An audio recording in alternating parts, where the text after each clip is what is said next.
Sa patuloy na pagsasagawa ng operasyon ng pambansang pulisya, arestado ngayon ang rank number 2 most wanted person, municipal level, nang magkasanang operasyon ang mga otoridad sa bayan ng Coron, Palawan dahil sa kaso nitong 6 counts of lasciviousness conduct.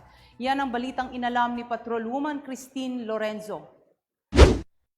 Arestado ang isang lalaki na rank number 2 most wanted person municipal level sa bisa ng warrant of arrest dahil sa kasong 6 counts of lascivious conduct sa Barangay Poblacion 3, Coron, Palawan nitong ika-14 ng Pebrero taong kasalukuyan. Kinilala ni Police Major Bermar R. Herrera, officer in charge ng Coron Municipal Police Station, ang suspect na si alias Pedro, 53 anyos, may live-in partner, mangingisda at residente ng Barangay Lahala, Coron, Palawan.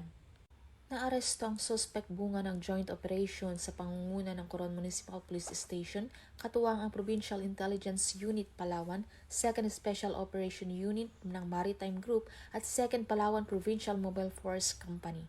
Samantala, ang suspect ay nasa kustodiya na ng mga kapulisan para sa tamang disposisyon at dokumentasyon.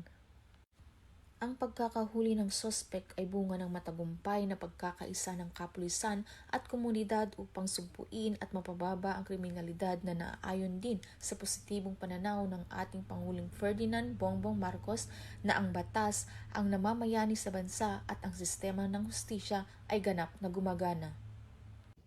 Mula dito sa Calapan City, Oriental Mindoro, ako ang iyong PNN correspondent, Patrolwoman Christine Lorenzo, alagad ng batas, taga-taguyod ng Balitang Pulis. Maraming salamat, Patrolwoman Lorenzo.